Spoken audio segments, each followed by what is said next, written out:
Isang mapagpalang araw mga mag-aaral sa ikawalong baitang. Halina't manood, makinig, at matuto. Ako si Teacher Glenn, ang inyong magiging guro sa Filipino. Binibini, maaari mo bang pangunahan ang ating panalangin?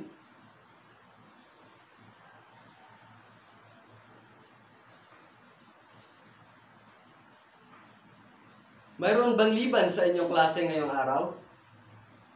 Mahusay, lahat kayo ay nakadalo.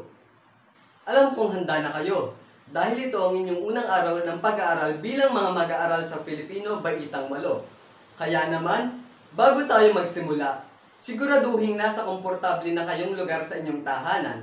Iwasan mo nang gumawa ng iba pang gawain at ihandaan inyong papel at panulat maging ang inyong module sa Filipino. Noong nasa ikapitong baitang kayo, nasisiguro kong marami na kayong natutuhan sa wika at panitika ng malalaking kapuluan sa ating bansa, mula Luzon, Visayas at Mindanao.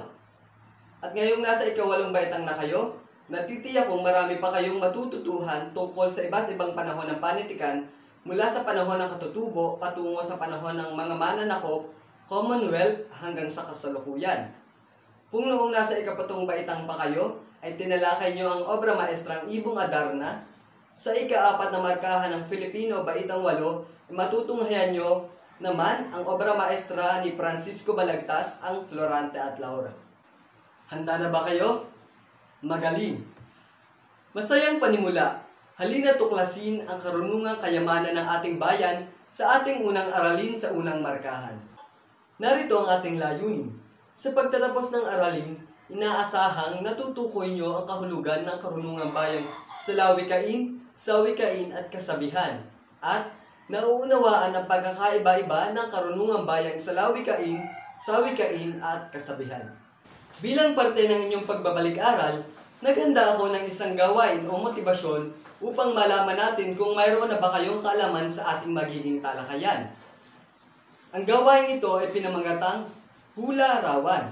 Sa gawain ito, kinakailangan yung matukoy ang hinihingi sa mga larawan sa loob lamang ng 5 segundo. At pagkatapos ay sasagutin natin ang mga gabay na tanong. Narito ang unang larawan. Mahusay! Ang mga larawang ito ay nagpapakita ng salitang karunungan. Ikalawa. Tama! Ang mga larawan namang ito ay nagpapakita ng salitang tradisyon. Ikatlo. Magaling. Sa larawang ito naman, ipinapakita ang salitang katutubo. Pang-4. Tama. Ang mga larawang ito ay nagpapakita ng salitang salawikain. Pang-5.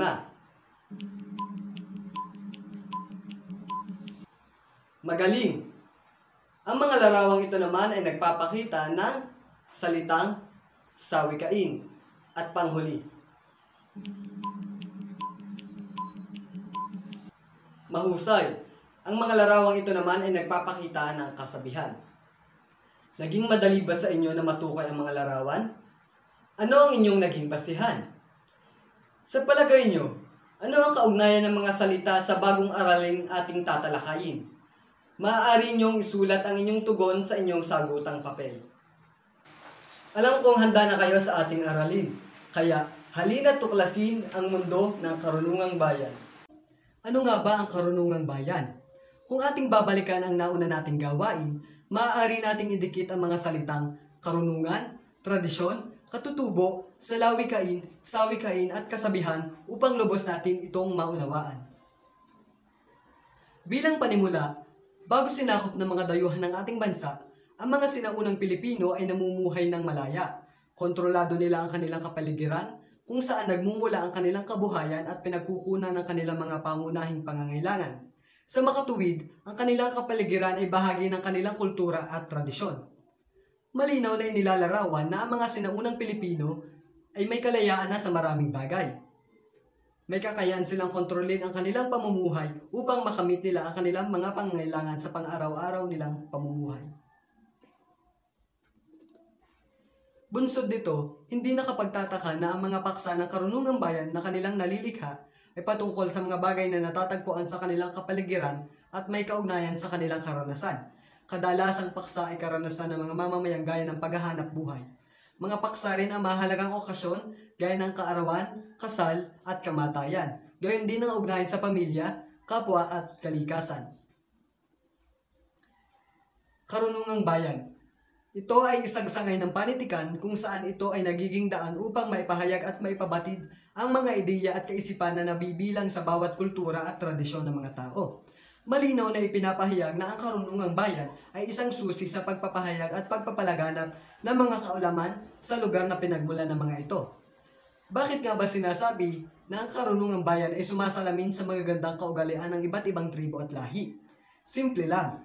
Dahil sa mga karunungang bayan, nakikita kung anong klaseng lugar ang pinagmulan ng mga panitikang ito, ipinapakita rin kung ano ang magagandang kaugalian at kultura ng iba't ibang tribo at lahi.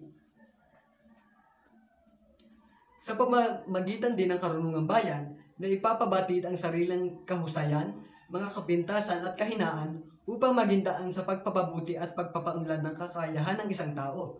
Gayon din, natutuklasan ang sariling talino at kasanayan. Ang mga unang tula ng mga Pilipino ay ang mga karunungang bayan na binubuo ng mga sumusunod. Una ang salawikain, pangalawa ang sawikain at kasabihan. Bibigyan tuon natin ang mga uri ng karunungang bayang ito sa ating malalim pang pagtalakay sa mga susunod na slides. Ang unang karunungang bayang ating bibigyang tuon ay ang mga salawikain. Ano nga ba ang tinatawag nating salawikain? Ang mga salawikain o sa Ingles ay sayings ay mga pahayag na nagbibigay ng magagandang aral at gabay sa pamumuhay, sa asal at sa pakikipagkapwa. Ito rin ay mga nakaugalian ng sabihin at nagsisilbing batas at tuntunin ng kagandahang asal ng ating mga ninunong naglalayong mangaral at umakay sa mga kabataan sa pagkakaroon ng kabutihang asal. Sa malinaw at tiyak na paglalarawan, ang mga salawikain ay isa sa mga unang panitikang hinubog ng ating mga ninuno. Ito ay gumagabay sa mga tao sa pang-araw-araw na buhay. Ang mga salawikain rin ay patuloy na nililinan ng nating mga tao hanggang sa kasalukuyan na umaakay sa atin sa isang matiwasay at magandang kaasalan. Masasabi kong napakalaki ng tulong ng mga salawikain sa ating mga tao. Patuloy sana natin itong payabungin at isabuhay upang hindi mawala ang yamong pamanang ito sa atin ng mga sinaunang Pilipino. Tunghayan natin ang ilan sa mga halimbawa ng salawikain. Daig ng maagap ang masipag. Mabuti ang pagiging masipag, ngunit mas nakakabuti pa rin kung ang gawain ay magagampanan natin sa lalong madaling panahon. Nasa Diyos ang awa, nasa tao ang gawa. Upang magtagumpay, huwag kalimutang manalig sa ating Panginoon kasabay ng paglalaan ng kasipagan. Masasabi ko ang mga halimbawang ito ay halimbawa ng salawikain dahil ito ay gumagabay sa atin at nagbibigay sa atin ng magandang aral. Ano naman ang tinatawag nating sawikain? Ang mga sawikain o idiom sa Ingles ay nagtataglay ng talinghaga sapagkat ito ay may nakatagong kahulugan. Ito ay dituwirang pagbibigay kahulugan at pagpapakita ng kaisipan at kaugalian ng isang lugar. Bilang dagdag na impormasyon, ang sawikain ay mga idioma o kaya naman ay euphemistikong pahayag. Ito rin ay mga pagpapahayag na ang kahulugan ay hindi komposisyonal. Sa ibang salita, hindi binubuo ng tumpak na kahulugan ang mga kanya-kanyang salita na nabuo. Bilang pagpapalalim sa mga sawikain, tunghayan natin ang ilan sa mga halimbawa. Imbes na sabihin, bata pa, sinasabi nilang may gatas pa sa labi. Gayon din naman ang nagsisinungaling, imbes na sabihin ito ay naglulubid buhangin. Mahaba ang pisi, mahaba ang pasensya, at natatakot ay dinadaga ang dibdib. Masasabi natin na itong mga salitang ito o mga pahayag na ito ay isang uri o halimbawa ng sawikain dahil hindi literal o hindi tumpak na ibinibigay yung kahulugan ng isang salita o pahayag. At ang panghuling karunungang bayang ating bibigyang tuon ay ang tinatawag nating kasabihan. Ang kasabihan ay isang makaluma at maiksing pariralang nagpapahayag ng ideya na pinaniniwalaan ng nakararami na tunay at totoo. Ito rin ay sinasabi na nagbibigay ng payo o impormasyon tungkol sa buhay at karanasan ng tao. Bilang pagpapaliwanag, ang mga kasabihan ay naglalahad ng paggabay o pagpapayo sa mga tao. Ang karunungang bayang ito ay masasabi kong patuloy pa rin lumalaganap sa panahon natin ngayon. Upang lubos nating maunawaan kung ano nga ba ang tinatawag nating kasabihan, tunghayan natin ang ilan sa mga halimbawa ng mga kasabihan na nagbibigay payo o pangaral sa ating mga tao. Una, kung ayaw mo maghirap, ikaw ay magsikap. Magsipag tayo hanggang bata para puro biyaya sa ating pagtanda. Ang batang malinis ang katawan ay malayo sa karamdaman. Ang mga kasabihang ito ay masasabi kong nagpapayo o naggagabay sa ating mga tao dahil patuloy pa rin natin itong isinasa buhay at isinasagawa ngayong mga panahong ito. Bago natin tapusin ang talakayang ito, inyong tandaan na ang ating katutubong tradisyon at kultura ay patuloy pa rin lumalaganap hanggang sa kasalukuyan. Kahit nasa modernong panahon na tayo, hindi pa rin nawawala ang mga karunungang bayan na nakasandig sa ating kultura at tradisyon na naging pasalin-salin sa iba't ibang henerasyon. Tumungo naman tayo sa inyong mga gawain.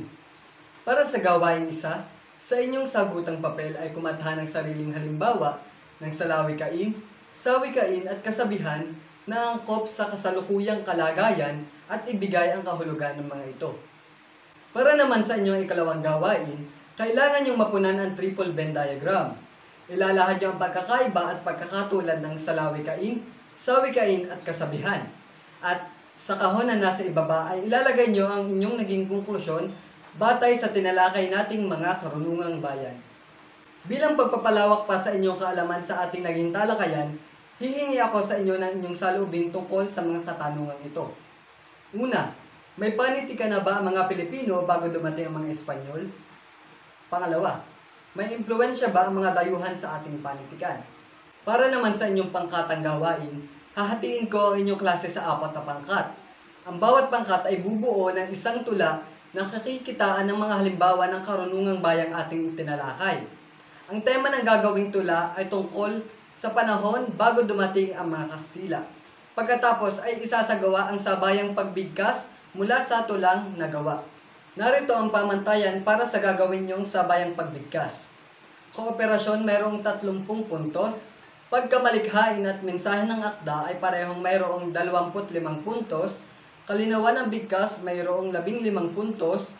Impact sa audience ay 5 puntos na may kabuuang 100 puntos. Ang gawaing ito ay isasagawa niyo bago tayo magsimula sa susunod nating sesyon. At bilang pagtataya sa inyong pagkaunawa sa ating naging talakayan, basahin at unawain ang bawat pangungusap. Isulat ang malaking titik na S at A kung ikaw ay sang-ayon sa mga pahayag at malaking titik na D, S at A kung hindi. Una, ang damdamin, saloobin, kaugalian o tradisyon ng lahi kapag naisatitik ay itinatawag na panitikan.